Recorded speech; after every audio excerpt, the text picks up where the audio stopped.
جب تک جیوں میں آقا کوئی غم نہ پاس آئے، کوئی غم نہ پاس آئے۔ فضل ربی سے مردوں کو زندہ کیا، فضل ربی سے مردوں کو زندہ کیا، ایک عجوبہ زمانے کو دکھلا دیا، ایک عجوبہ زمانے کو دکھلا دیا۔ آج بھی لوگ کہتے ہیں صدمہ ہوا، آج بھی لوگ کہتے ہیں صدمہ ہوا، غوث اعظم امام تو کا حضور پاک صلی اللہ تعالیٰ علیہ وسلم کے وہ عظیم اخلاق تمہارے سامنے رکھوں گا، تاکہ غیر مسلم بھی اگر سنے تو انہیں خبر لگ جائے، انہیں پتہ چلے محمد عربی صلی اللہ علیہ وسلم کی ذات کا نام ہے۔ آپ کو پتہ ہے ان بھوکنے والے درندوں کو کیا خبر کہ میرے نبی کی سیرت کیا ہے؟ حضور پاک کو اگر پڑھا ہوتا تو آنکھیں بھیگ جاتی، رسول پاک کو اگر سنا ہوتا تو دل کے دریچے کھل جاتے۔ آپ کو میں بتاؤں، ایک انگریز جو مسلمان نہیں ہے، اس نے کتاب لکھی اور اس میں میرے آقا صلی اللہ تعالیٰ علیہ وسلم کا ذکر سب سے پہلے درجے پر کیا، اور کہتا ہے دنیا میں سب سے زیادہ اگر میں کسی سے امپریس ہوا ہوں تو محمد رسول اللہ کی ذات۔ اسے پوچھا گیا کیوں محمد صلی اللہ تعالیٰ علیہ وسلم سے سب سے زیادہ تو امپریس کیوں ہوا، کیا وجہ ہے؟ سنو اے مسلمانوں، آپ کو بھی میں بتاؤں۔ اس انگریز نے کہا میں نے بہت سارے لوگوں کی ہسٹری اور تاریخ پڑھی، لیکن محمد صلی اللہ تعالیٰ علیہ وسلم کی تاریخ میں نے ایک بات دیکھی، بہت ساری اچھائیاں ہیں لیکن جو دل کو موہ لیتی ہے وہ ایک حکایت، ایک حدیث ہے۔ اس سے پوچھا گیا وہ حدیث کیا ہے، ذرا ہمیں بھی بتاؤ۔ وہ انگریز کہتا ہے محمد صلی اللہ تعالیٰ علیہ وسلم کی عادت تھی وہ مدینے کے چھوٹے بچوں کا بھی ادب کرتے تھے، چھوٹے بچوں کا بھی خیال رکھتے تھے، اور جب بچے کھیلتے تھے تو ان کے ساتھ بیٹھ جایا کرتے، ان کو کھلاتے تھے، انہیں ہنساتے تھے۔ تجارت کے سفر سے جب بھی آتے تو بچوں کے لیے بھی کچھ نہ کچھ لے کر کے آتے تھے۔ ایک مرتبہ کا واقعہ بتاتا ہے، سنو، حدیث پاک میں ہے، وہ انگریز جس نے کتاب لکھی اور کہا مجھے سب سے زیادہ اگر کسی شخصیت سے اثر ہوا ہے تو محمد کی ذات ہے۔ کیوں؟ کہتا ہے محمد صلی اللہ تعالیٰ علیہ وسلم ایک بار بچوں کے ساتھ بیٹھے ہوئے تھے، کئی بچے کھیل رہے تھے، ان بچوں میں سے ایک بچے کا باپ آیا، اپنے گھر سے آیا، اور مجمع میں بچے جب کھیل رہے تھے باپ نے اپنے بیٹے کو پکارا، بیٹا آجا گھر پر تیری ماں بلاتی ہے، بیٹا کہہ کر کے پکارا۔ رسول پاک صلی اللہ تعالیٰ علیہ وسلم کھڑے ہو گئے اور اس آئے ہوئے شخص سے کہا کہ تو یہاں پر بیٹا کہہ کر کے مت پکارنا، بیٹا کہہ کر بچے کو مت پکار، اس کا نام جو ہے وہ لے کر پکار۔ اس نے کہا میرا بیٹا ہے، اگر میں اپنے بیٹے کو بیٹا نہ کہوں تو پھر کس کو بیٹا پکاروں؟ میں اپنے بیٹے کو پکار رہا ہوں۔ سنو اے مسلمانوں، مصطفیٰ کریم محمد رسول اللہ صلی اللہ تعالیٰ علیہ وسلم کا احساس کیا تھا؟ ارشاد فرماتے ہیں سچ ہے یہ تیرا بیٹا ہے، تو بیٹا کہہ کر پکار سکتا ہے، لیکن اپنے گھر میں پکار، یہاں مت پکار، اس لیے کہ ان بچوں میں بہت سارے یتیم بچے بھی کھیل رہے ہیں جن کے باپ نہیں ہیں۔ اگر تو اپنا بیٹا کہہ کر پکارے گا ان بچوں کو اپنا باپ یاد آ جائے گا، انہیں کون بیٹا کہے گا، انہیں کون بیٹا کہہ کر پکارے گا؟ میرے عزیزوں، یہ حدیث پاک کے مفہوم میں آپ کے سامنے رکھ رہا ہوں۔ ایک نان مسلم ہے، اس نے میرے آقا صلی اللہ علیہ وسلم کے ان اخلاق کو دیکھ کر کے کتاب میں سر فہرست لکھا، دنیا کا اگر کامل کوئی انسان ہے تو محمد کی ذات، محمد صلی اللہ تعالیٰ علیہ وسلم کی ذات پاک ہے، جس کو بچوں کی یتیمی کا بھی درد تھا۔ حضور پاک صلی اللہ تعالیٰ علیہ وسلم احساس رکھتے کہ کہیں اس کا دل ملول نہ ہو جائے، اسے ہرٹ نہ ہو، اسے تکلیف نہ ہو۔ آپ کو پتا ہے اس امن عالم کا مسیحا رسول پاک صلی اللہ تعالیٰ علیہ وسلم کو آج کے ظالم کتے بھونکنے لگ گئے، حضور پاک کی ذات کو کیچڑ اچھالتے ہوئے کہنے لگ گئے کہ انہوں نے جنگیں سکھائی ہیں، آتنک سکھایا ہے، دہشت سکھائی ہے، تم نے پڑھا کیا ہے ہمارے نبی پاک کو؟ میں بتاتا ہوں، مدینہ طیبہ میں یہ اس زمانے کا رواج تھا، جب بھی کسی کے پاس ہتھیار ہوتے تو سب سے بڑا ہتھیار تلوار لے کر کے ہر کوئی چلتا تھا۔ آج کے زمانے میں رائفل بندوقیں وغیرہ آ گئی، اس وقت جو بھی لوگ مال والے ہوتے وہ اپنے ساتھ تلوار لے کر ضرور چلتے، لیکن نبی کونین صلی اللہ تعالیٰ علیہ وسلم کی تعلیمات تو دیکھیں، تلوار کیسے لٹکائی جاتی تھی، تلوار بغل میں، اس کو نیام میں رکھ کر کے، اس کا ایک غلاف ہوتا تھا، اس کو اس طرح سے بغل میں لٹکا کر کے لوگ چلتے تھے جیسے آج بندوق لٹکائی جاتی ہے۔ ایک بار ایک صحابی تلوار لٹکائے ہوئے سامنے سے آ رہے تھے، تلوار کی ڈھال یعنی اس کی مٹھی اوپر کی طرف ہوتی اور اس کی انی، اس کا نوک نیچے کی طرف، سامنے اس طرح چاند کی شکل کیے ہوئے تلوار ہوا کرتی۔ حضور پاک صلی اللہ تعالیٰ علیہ وسلم کے سامنے آ رہے تھے، اللہ کے نبی صلی اللہ تعالیٰ علیہ وسلم کی تعلیمات دیکھیں، آپ نے ان کو روکا اور کہا یہ تلوار اپنے بغل سے نکالو اور اس کو پیچھے کی طرف موڑ لو، یہ جو انی ہے، یہ جو نوک ہے، اس کو پیچھے کی طرف کر لو۔ انہوں نے پوچھا طریقہ تو تلوار ڈالنے کا یہی ہے، لوگ تلوار اسی طرح سے لے کر چلتے ہیں، آپ صلی اللہ تعالیٰ علیہ وسلم کے اس طرح پیچھے کرنے کا حکم جو آیا، میرے آقا اس میں حکمت کیا ہے؟ اللہ کے نبی صلی اللہ تعالیٰ علیہ وسلم ارشاد فرماتے ہیں، میں یہ گوارا نہیں کرتا کہ ننگی تلوار کی نوک بھی کسی مسلمان کی طرف ہو یا کسی انسان کی طرف ہو، کہ دیکھنے والا تمہیں جنگ کی نوبت میں نہ دیکھے، دیکھنے والا تمہیں قاتل کی نظر میں یا لڑنے والے کی صورت میں نہ دیکھے۔ یقیناً تم نے اپنی سیفٹی کے لیے، سیکورٹی کے لیے رکھا ہوگا، لیکن تلوار کی نوک کو بھی پیچھے کی طرف کر کے رکھو تاکہ نئے آنے والے کی طرف تلوار کا منہ نہ ہو، اس کی نوک نہ ہو۔ یہ ہے میرے آقا کی تعلیمات، یہ امن عالم کا مسیحا ہے۔ آپ نے ان لوگوں کو صرف جہاد کا لفظ کہتے ہوئے سنا ہوگا، لفظ جہاد کے ذریعے سے پوری دنیا میں ایک پروپیگنڈا پھیلایا جاتا ہے کہ مسلمان جہادی ہیں۔ یہ لفظ جہاد بھی اگر پڑھ لیا ہوتا ان جاہلوں کو سمجھ میں آ جاتی بات۔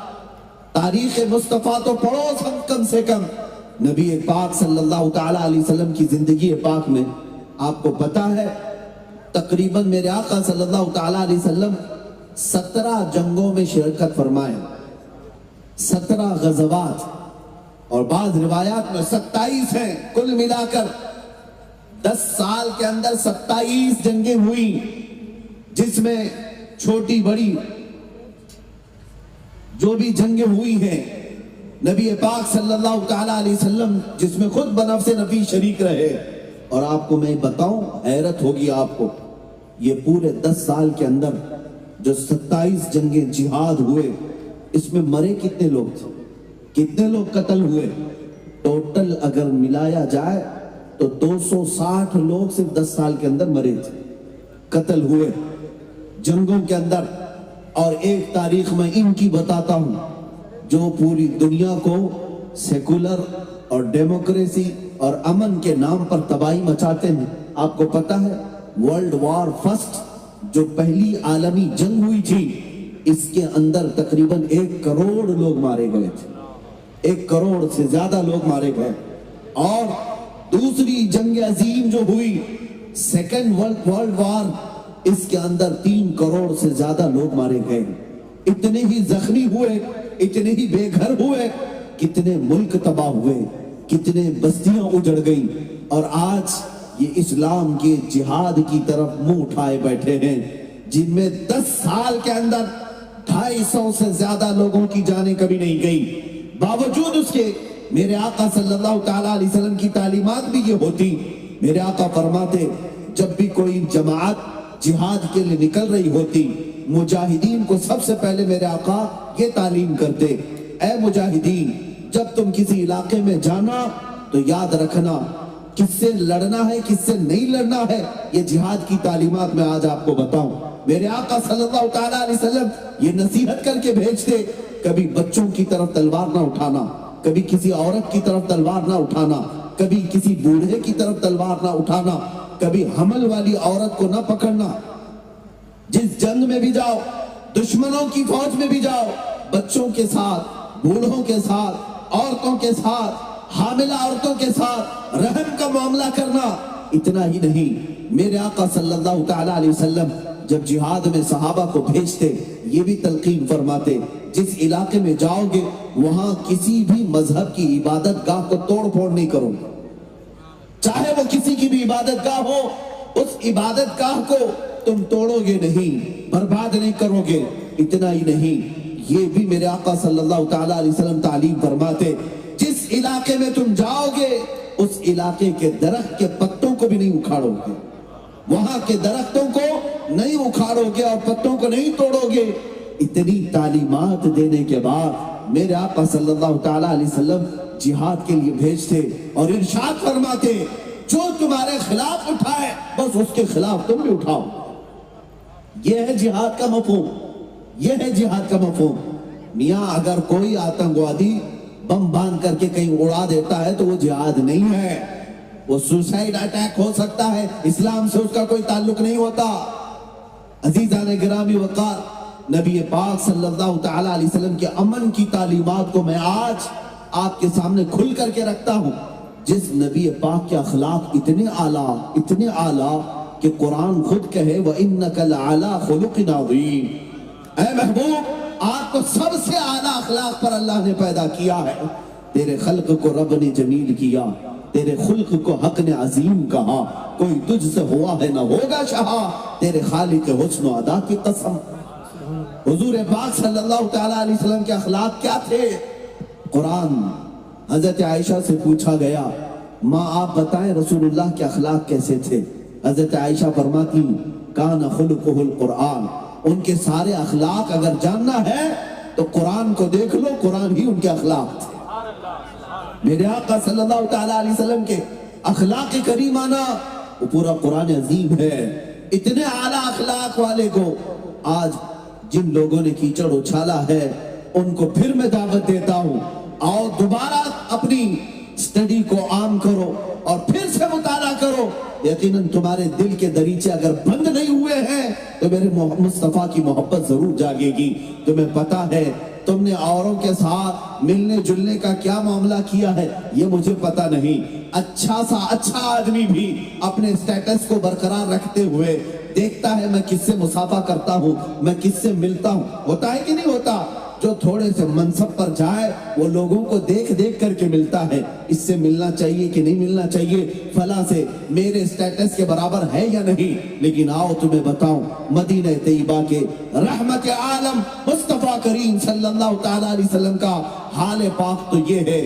ایک بات، محمد مصطفیٰ صلی اللہ تعالی علیہ وسلم مسجد نبوی شریف کے باہر کھڑے ہیں، صحابہ آپ کے ارد گرد تھے۔ ایک عورت جو مدینے کی پاگل عورت تھی، پاگل جس کا دماغ صحیح نہیں رہتا، دماغی توازن بگڑا ہوا تھا، وہ عورت مدینے میں مشہور تھی، جب بولتی تھی تو کنٹینیو بولنے لگ جاتی تھی، اول فول بولتی رہتی، اور کیا بول رہی ہے اسے کچھ پتا نہیں ہوتا، ہر کوئی اس سے راستہ کاٹ لیتا تھا۔ جیسے ایسی کوئی پاگل عورت آئے تو کون کان دھرے گا، کون اس کے سامنے کھڑا ہو کر سنے گا؟ لیکن جب وہ عورت آنے لگی، صحابہ حضور کے ساتھ کھڑے تھے، میرے آقا صلی اللہ تعالی علیہ وسلم کے سامنے صحابہ گھیرا بنانے لگ گئے، ارے وہ مدینے کی پاگل عورت آ رہی ہے، آئے گی، ادھر ہی آ رہی ہے، کہیں نبی پاک صلی اللہ تعالی علیہ وسلم کے ساتھ اول فول بکنا نہ شروع کر دے۔ باتونی عورت ہے، کینچی کی طرح اس کی زبان چلتی رہتی ہے اور دماغ اس کا صحیح نہیں ہے، بولتی رہ جائے گی، کہیں میرے آقا صلی اللہ تعالی علیہ وسلم کی بے ادبی نہ ہو۔ صحابہ یہ سوچ کر گھیرا بناتے رہے۔ میرے آقا نے فرمایا چھوڑ دو، ہٹ جاؤ، اسے آنے دو۔ صحابہ نے کہا یا رسول اللہ وہ بد زبان ہے، بولتی ہے تو کنٹینیو بولتی رہتی ہے۔ میرے آقا نے فرمایا صحابہ سے ہٹ جاؤ اسے آنے دو. جب وہ عورت قریب آئی تو جانتے ہیں میرے مصطفیٰ صلی اللہ تعالیٰ علیہ وسلم نے کیا ارشاد فرمایا؟ ارشاد فرماتے ہیں اے میرے صحابہ مجھے بتاؤ کیا یہ وہی عورت نہیں ہے جس سے پورے مدینے والے راستہ کاٹ لیتے ہیں, کوئی اس کی بات نہیں سنتا؟ صحابہ نے کہا ہاں یہی وہ عورت ہے, یہ پاگل ہے, اس کی کوئی بات نہیں سنتا. میرے آقا فرماتے ہیں اے میرے صحابہ بتاؤ اگر میں بھی نہ سنوں تو کون اس کی بات سنے گا؟ میں بھی نہ سنوں, کیا میں کائنات کے لیے رحمت بن کر نہیں آیا؟ اللہ اللہ, وہ عورت قریب آئی جو پاگل تھی, ذہنی توازن کھویا ہوا ہے, میرے آقا صلی اللہ علیہ وسلم کے قریب آئی اور بات کرنے لگی. بات کرتی گئی, ایک ہی بات کو بار بار دہراتی رہی, بار بار دہراتی رہی, یہاں تک کہ کافی دیر تک وہ بات کرتی رہی اور رحمت عالم صلی اللہ تعالیٰ علیہ وسلم بغور اس کی باتوں کو سنتے رہے اور بلکہ سامنے والے کو احساس تک ہونے نہیں دیا کہ میں تجھے پاگل سمجھتا ہوں, بلکہ میرے مصطفیٰ کی اخلاق تھے. اس انداز سے سن رہے تھے اس کی بات جیسے کسی دانشور کی باتیں سنی جاتی ہیں. وہ اللہ کے نبی کے اخلاق ہے, وہ اعلیٰ اخلاق والوں سے بھی ملتے تھے تو انہی اخلاق کے ساتھ, اور ذہنی توازن بگڑے ہوا سے بھی ملتے تھے تو انہی اخلاق کے ساتھ ملتے تھے. عزیزان گرامی, تیرے خلق کو رب نے جمیل کیا, تیرے خلق کو حق نے عظیم کہا, کوئی تجھ سا ہوا ہے نہ ہوگا شہا, تیرے خالق کے حسن و ادا کی قسم. میرے عزیزو, رحمت عالم صلی اللہ تعالیٰ علیہ وسلم کی وہ اخلاق کریمانہ جنہوں نے مظلوموں کا انصاف دلایا. اور جانتے ہیں آپ مکہ مکرمہ میں کبھی ظلم ہونے نہیں دیتے. آج لوگ ظلم کی داستان چھیڑتے ہیں تو میرے نبی کو بیچ میں لاتے ہیں اور اللہ کے حبیب صلی اللہ تعالیٰ علیہ وسلم کے اخلاق اور کیریکٹر پر انگلیاں اٹھاتے ہیں. سنو, مدینہ مکہ مکرمہ میں ایک باہر سے کوئی سوار آیا اور اس کا کسی سے قرضہ تھا یا کچھ لینا دینا باقی رہ گیا. وہ کون تھا؟ ابو جہل تھا. ابو جہل سے اس آئے ہوئے شخص کا جو اجنبی مسافر تھا کچھ پیسے کا لین دین باقی تھا, کچھ درہم رہ گئے تھے اور وہ تقاضا کر رہا تھا کہ میرے پیسے میرے درہم مجھے واپس کر دے. لیکن وہ ٹال مٹول کرتا جا رہا تھا, کبھی ادھر کبھی ادھر, اور وہ سردار قریش ہے, اس سے کون تقاضا کرے؟ پہلوان بھی ہے, گنڈا بھی ہے, اور یہ باہر سے آیا ہوا اجنبی مسافر غریب. اب یہ کس سے کہے؟ جن لوگوں کے پاس بھی یہ جاتا اور کہتا کہ میرے کچھ پیسے, میرے کچھ درہم باقی ہیں, عمر ابن ہشام یعنی ابو جہل کے پاس, تو سارے لوگ پلہ جھاڑ لیتے, میاں اس سے کون بات کرے گا, اس سے کون بات کرے گا, ہم بات نہیں کر پائیں گے, تمہارے پیسے تم جانو, تم نے دیا ہے تم وصول کرو. ہر کوئی اپنا دامن جھاڑ لیتا. وہ بیچارہ جو باہر سے آیا ہوا قرض میں ڈوبا ہوا مکہ مکرمہ کی وادیوں میں بھٹک رہا تھا, ایک شخص سے ملاقات ہوئی, رونے لگا.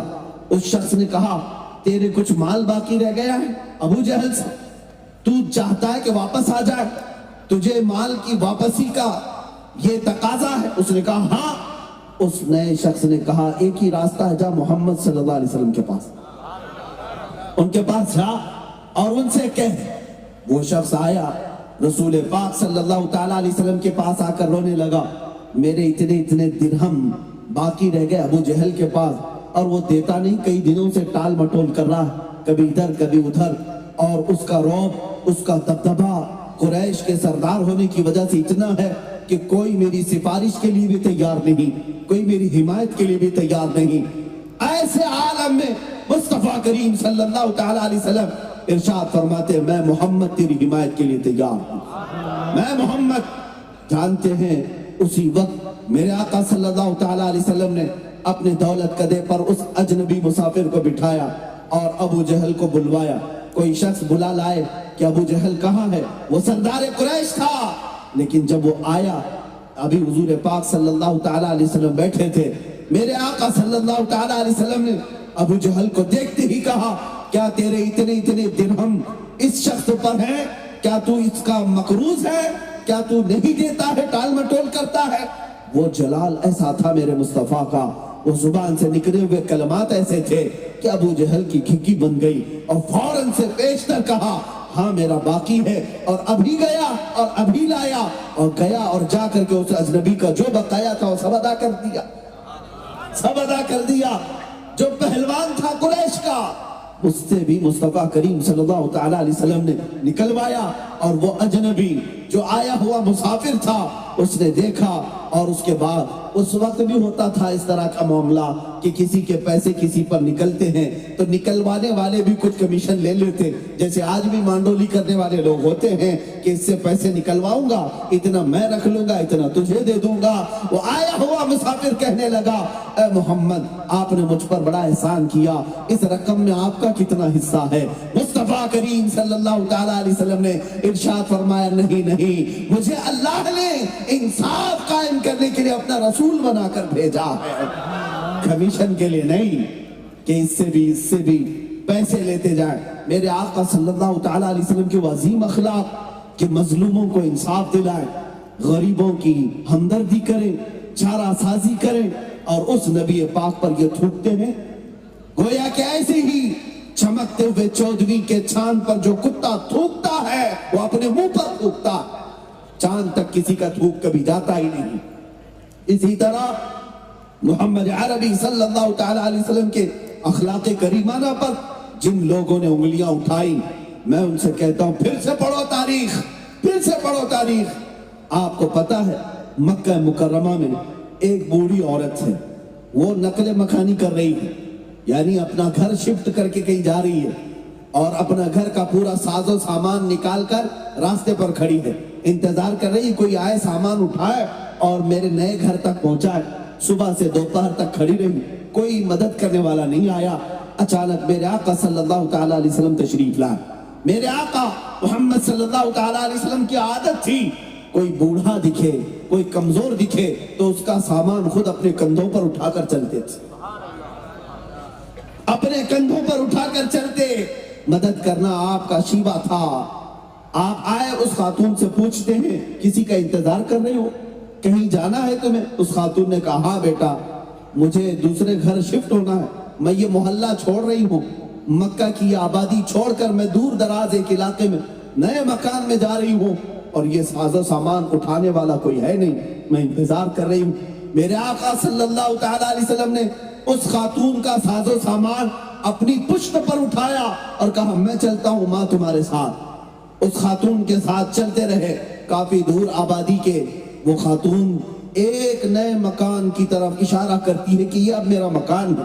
وہاں رسول پاک صلی اللہ تعالیٰ علیہ وسلم نے سامان اتارا، اس کے گھر کو صاف کر کے دے دیا۔ اب سنو، حضور پاک صلی اللہ تعالیٰ علیہ وسلم نے اس خاتون سے پوچھا بڑی بھی وہ مکہ کی آبادی بڑی اچھی تھی، وہ محلہ تو گھنا محلہ تھا، اس محلے کو چھوڑ کر غیر آباد علاقے میں تم یہاں کیوں آ گئی اس عمر میں؟ وہ خاتون کہتی بیٹا بڑا اچھا سوال تو نے کیا، سن میں تجھے بھی نصیحت کرتی ہوں، میں نے سنا ہے مکہ میں محمد نام کا ایک جادوگر آیا ہے۔ کیا کیا پروپیگنڈا پھیلایا گیا تھا اس وقت بھی۔ وہ خاتون کہتی ہے مکہ میں محمد نام کا ایک جادوگر آیا ہے، وہ بولتا ہے تو جادو اثر کر جاتا ہے اور لوگ اپنا پرانا دین چھوڑ کر اس کے دین میں داخل ہو رہے ہیں۔ لوگوں نے یہ پھیلا رکھی ہے بات، تو میں ڈر کے مارے اس محلے کو چھوڑ دی کہ کہیں اس کا جادو مجھ پر بھی نہ چل پڑے اور اس کے آنے سے پہلے ہی میں آبادی سے دور چلی جاؤں، میں دوسرے مکان میں چلی جاؤں۔ جب اس کے الفاظ یہ ہو رہے تھے میرے آقا کی آنکھوں سے آنسو آ گئے کہ ظالموں نے حضور کے لیے کیا کیا پروپیگنڈا پھیلایا تھا، آج ہی نہیں اس زمانے میں بھی بدنام کرنے کی کوششیں ہوتی رہی۔ اب حضور پاک کو غمگین دیکھ کر کے اس خاتون نے پوچھا بیٹا تم کیوں غمگین ہو؟ حضور پاک نے فرمایا کہ اے خاتون جس محمد سے ڈر کر تو یہاں آئی وہ محمد میرا ہی نام ہے، وہ محمد میرا ہی نام ہے، میں ہی وہ محمد ہوں جس سے تجھے ڈرایا گیا اور جس کے بارے میں تجھے دھمکایا گیا۔ وہ خاتون اوپر سے نیچے دیکھتی رہی، حیرت کے عالم میں پھٹی نگاہوں سے دیکھتی رہی، تھوڑی دیر کے بعد کہتی ہے کیا تو ہی وہ محمد ہے جس کے بارے میں مکہ میں یہ باتیں گردش کر رہی ہیں؟ اور اس کے بعد جب میرے آقا نے فرمایا ہاں ہاں میں ہی وہ محمد ہوں، تو اب وہ خاتون کہتی ہے اگر تیرا ہی نام وہ محمد ہے تو تو گواہ ہو جا، میں تیرے دین میں آنے کے لیے تیار۔ اس لیے کہ جس کے اخلاق و کردار اتنے اعلیٰ ہیں کہ مکہ میں کوئی میری مدد کو تیار نہیں تھا، ایک تنہا تو تھا کہ میرا بوجھ اٹھا کر کے وہاں سے لے کر یہاں تک لایا۔ میں تیری کون لگتی ہوں، میرا تیرے سے کیا رشتہ ہے، باوجود اس کے میرا بڑھاپا دیکھ کر تو نے رحم کیا، میری کمزوری دیکھ کر کے تو نے مدد کی، اور میرا سامان اپنی پیٹھ پر اٹھا کر لایا، میرے گھر کو سجایا۔ اور جس کے اخلاق ایسے ہوں وہ جھوٹا نہیں ہو سکتا۔ میں گواہی دیتی ہوں کہ محمد اللہ کے رسول۔ سبحان اللہ، نعرہ تکبیر، نعرہ رسالت، علماء اہل سنت، نعرہ تکبیر۔ میرے عزیزو، رسول پاک صلی اللہ تعالیٰ علیہ وسلم کے اخلاق کریمانہ اتنے اعلیٰ، اتنے بلند کہ دنیا آج اپنے تو اپنے غیر بھی اس کا اعتراف کرتے ہیں، غیر بھی اعتراف کرتے ہیں۔ اور تاریخ پڑھنے والوں سے میں گزارش کرتا ہوں، بہت سارے انگریز مورخین ہیں، انہوں نے بھی میرے آقا کی شان میں کیا کیا لکھا ہے پڑھیں۔ گرو نانک سکھوں کے جو سب سے بڑے گرو ہے، گرو نانک نے کہا محمد اگر نہیں ہے تو بھکتی ہو ہی نہیں سکتی۔ یہ گرو نانک کے الفاظ ہیں، محمد صلی اللہ تعالیٰ علیہ وسلم اگر نہ ہو تو عبادت کا سلیقہ آ ہی نہیں سکتا۔ اللہ کی عبادت کا صحیح طریقہ اگر کسی نے بتایا ہے تو محمد عربی کی ذات ہے۔ کون کہتا ہے؟ یہ گرو نانک کہتے ہیں۔ اور انگریز مفکرین، دانشور یا مورخین جو لکھتے ہیں وہ الگ الگ انداز میں، آپ کو پتا ہوگا جارج برنارڈ شاہ ایک بڑا مورخ، انگریزوں کا ناول نگار بھی ہے اور بڑی تاریخ پڑھا ہوا، دنیا کی سیر کیا ہوا، اس نے کہا میں نے زمین کے چپے چپے کو دیکھا، مشرق سے مغرب، شمال سے جنوب، اکثر حصے کو دیکھ لیا، ہر جگہ کی اسٹڈی کی، لیکن میں نے دیکھا کہ دنیا میں بہت ساری شخصیتیں آئی اور ان کا انقلاب، ان کا ریولیوشن ان کی زندگی میں چلا، 50 سال چلا، 100 سال چلا، لیکن محمد ایک ایسی ذات ہے جس کا ریولیوشن روز بڑھتا جاتا ہے، روز بڑھتا جاتا ہے۔ 1400 سال ہو گئے، ان کا انقلاب نہ کم ہوا تھا نہ گھٹا تھا، بلکہ بڑھتا ہی جا رہا ہے، بڑھتا ہی جا رہا ہے۔ یہ ان کے زندہ انقلاب کی دلیل۔ یہ کون کہتا ہے؟ جارج برنارڈ شاہ۔ وہ کہتا ہے محمد صلی اللہ تعالیٰ علیہ وسلم کا لایا ہوا انقلاب وہ صرف ان کی زندگی تک کے لیے نہیں تھا یا ان کے بعد 100 سال تک کے لیے نہیں تھا، بلکہ وہ کہتا ہے میں تو 1400 سال کے بعد دیکھ رہا ہوں، آج بھی اس انقلاب کی صرف نشانیاں نہیں بلکہ زندگیوں موجود ہیں، جو لوگ آج بھی بدل رہے ہیں۔ اور ساتھ میں وہ یہ بھی کہتا ہے جب 1400 سال کے بعد ان کا لایا ہوا انقلاب پوری دنیا میں اس طرح موجود ہے تو آگے کے لیے بھی مجھے یہ امید ہے کہ اس سے بڑا انقلاب آگے کے سالوں میں اسلام کا آئے گا، اس سے بڑا انقلاب آئے گا۔ کیوں؟ رسول پاک صلی اللہ تعالیٰ علیہ وسلم نے امت کو صرف خیالات کی بنیاد پر نہیں رکھا، انسان کی روح کی ترقی کی بنیاد پر رکھا ہے۔ آپ کو پتا ہے پوری دنیا نے ترقی کی ہوگی، ہاں میں مانتا ہوں کہ لوگ چاند میں پہنچنے کے آلے بھی بنا لیے، سورج کی روشنی کو قید کر کے کرنٹ بھی بنا لیا، زمین کے سیال مادے کو نکال کر کے کیمیکل بنا لیا، اور اڑتا ہوا پرندہ جس طرح ہم پہلے دیکھتے، آج وہ ہزاروں انسانوں کو اپنے پیٹ میں بھر کر جہاز اڑنے لگ گیا۔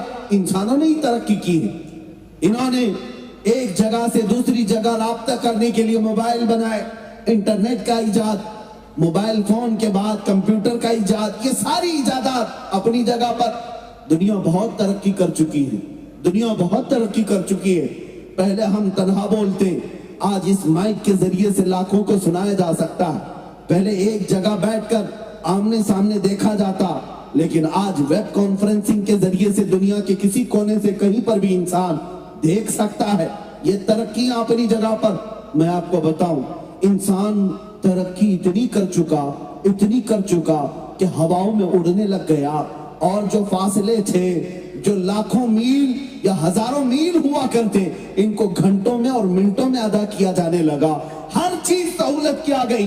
ہمارے گھروں میں ہاتھوں اور پیروں سے کام کرنے کی بجائے اب مشینوں نے حصہ لے لیا ہے۔ ہر کام مشین کرتی ہے، ہر کام مشینوں نے لے لیا۔ لیکن ایک بات میں بتاؤں گا، یہ ساری ترقیاں آپ کیا سمجھتے ہیں تمہاری ترقی ہے، انسان کی ترقی ہے؟ میں تو نہیں مانتا، میں نہیں مانتا۔ یہ انسان کی ترقی نہیں، یہ تو میٹل کی ترقی ہے، یہ میٹل کی ترقی ہے۔ انسان نے لوہے پر کام کیا اور لوہے کو مائک بنا دیا، انسان نے فائبر پر کام کیا، اسے موبائل بنا دیا، انسان نے لوکھن پہ کام کیا، اسے پلین بنا دیا، لائٹ بنا دیا۔ یعنی میٹل پر محنت کیا اور اسے کیا سے کیا بنا دیا۔ لیکن انسان اپنے آپ کو کیا بنایا؟ بات تو یہ آتی ہے، تم نے میٹل کو ترقی دیا ہے۔ آسمانوں میں جو اڑ رہا ہے ہوائی جہاز، یہ تو ایک میٹل کی چیز ہے، ایک میٹل کی چیز ہے۔ اور ٹیلی فون جو تمہیں ایک جگہ سے دوسری جگہ رابطے کراتا ہے، یہ بھی ایک میٹل کی چیز ہے۔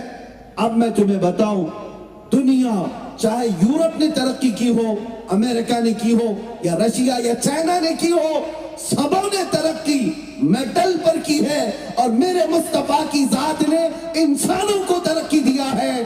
ایک کو بیٹھایا تو صدیق بنایا، دوسرے کو اپنے دربار میں بلایا فاروق بنایا، عثمان کو ذوالنورین بنایا، اور علی پاک کو حیدر کرار بنایا۔ ہر صحابی کو آسمان کے مہو نجوم بنایا۔ انسانوں کو اگر کسی نے ترقی دی ہے تو مدینے کے تاجدار نے دی۔ سبحان اللہ، ماشاءاللہ، بہت آج بھی میں کہتا ہوں، جو لوگ ترقی کی بات کرتے ہیں، میں تو ترقی اس وقت مانوں گا جب لوگوں میں بھوک مری ختم ہو جائے، سوسائیڈ کرنا کم ہو جائے، جہالت ختم ہو جائے، گناہ کم ہو جائے، انسانوں کو مارنا، مرڈر کرنا، قتل کرنا یہ ختم ہو جائے۔ میں سمجھوں گا کہ انسان بن گیا، انسان بن گیا ہے۔ لیکن آج بھی اس ترقی یافتہ دور میں جہاں لائٹنگ کی بھرمار ہے، روشنی کی بہتات ہے، اس کے باوجود کیا عورتوں کے ریپ نہیں ہو رہے؟ نوجوان بچیوں کے بلاತ್ಕಾರ نہیں ہوتے؟ سب ہوتا ہے۔ تو پھر یہ کون سا انسان ہے؟ کہاں ترقی کیا؟ یہ آج بھی وہی حیوان ہے، آج بھی وہی حیوان ہے۔ جہاں تنہا کسی عورت کو پائے تو اس کی عزت پر حملہ کرے۔ جانور جنگل میں یہی کرتے ہیں۔ اگر انسان یہی سب چیزیں کر رہا ہے تو میں کہتا ہوں اس کی کوئی ترقی نہیں ہے، کوئی ترقی نہیں اور کوئی سکسیس نہیں ہے۔ کامیاب اور ترقی والا انسان اس وقت ہوتا جیسے میرے آقا نے مکہ کی گلیوں میں پیدا کیا۔ مکہ کے وہ باشندے جو شراب میں فخر کرتے تھے، جوے پر اپنی پوری راتیں بتاتے تھے، عورتوں کو بازار میں لا کر نیلام کرتے، بیٹی پیدا ہو تو زندہ دفن کرتے تھے۔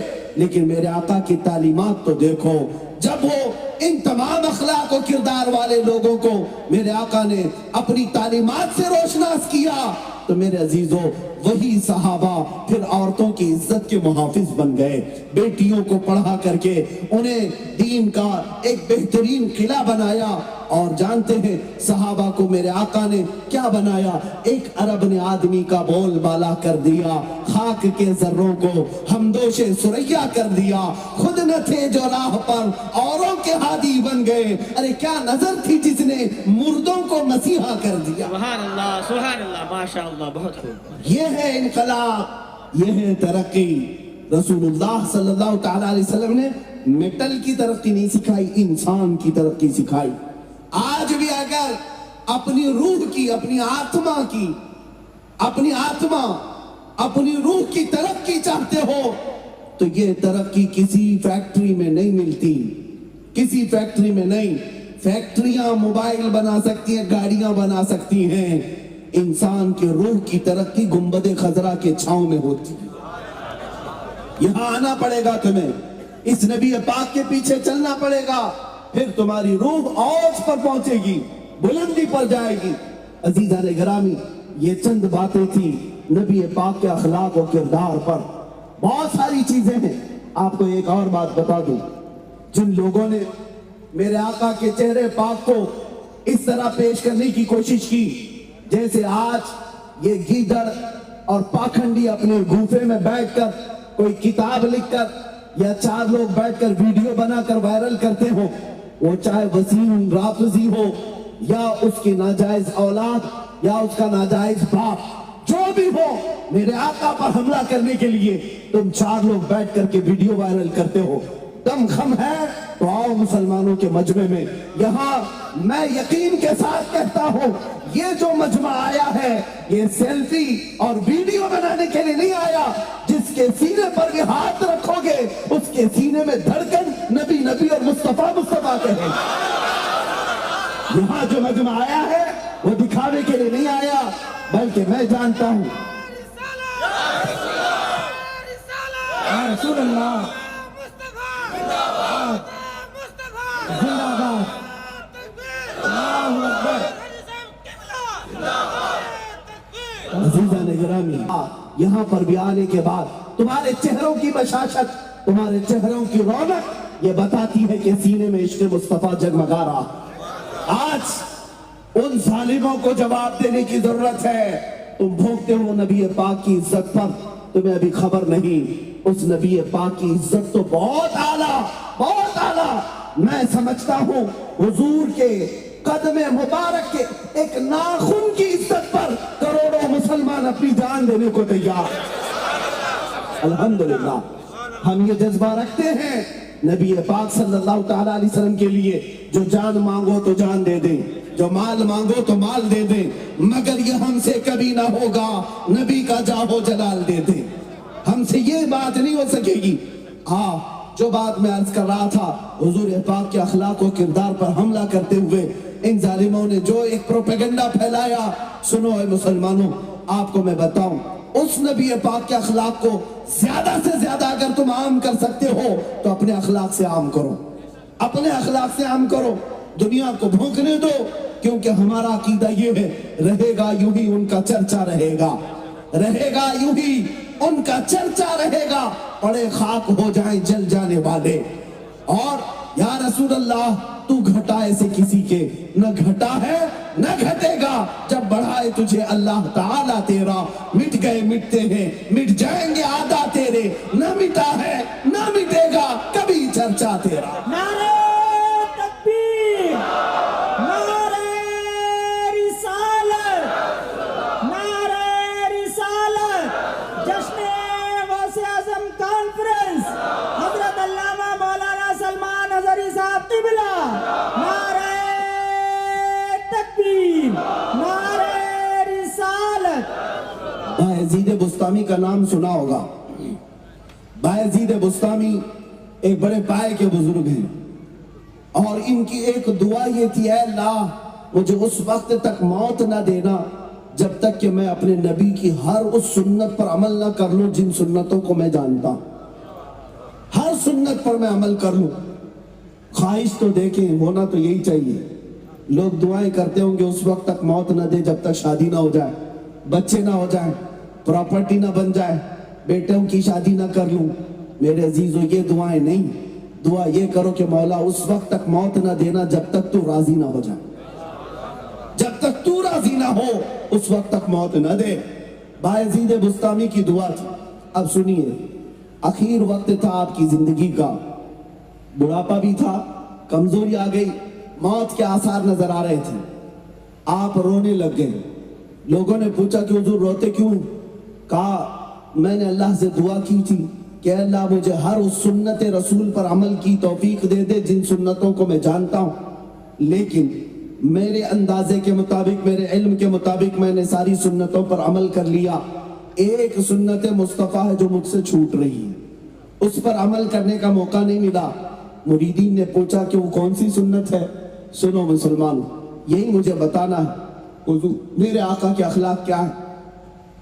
بایزید بستامی کہتے ہیں رسول اللہ صلی اللہ تعالیٰ علیہ وسلم کی ایک حدیث میں نے یہ پڑھا کہ میرے آقا مسجد نبوی شریف میں جا رہے تھے، نماز کے لیے جا رہے تھے، فجر کا وقت تھا، نماز کے لیے جیسے ہی جا رہے تھے، اچانک پڑوس میں سے کسی ایک بچے کے رونے کی آواز ہے، کسی کے گھر سے بچہ رو رہا تھا۔ اللہ کے رسول صلی اللہ تعالیٰ علیہ وسلم اپنے پاؤں واپس پلٹاتے ہیں، مسجد سے باہر آ کر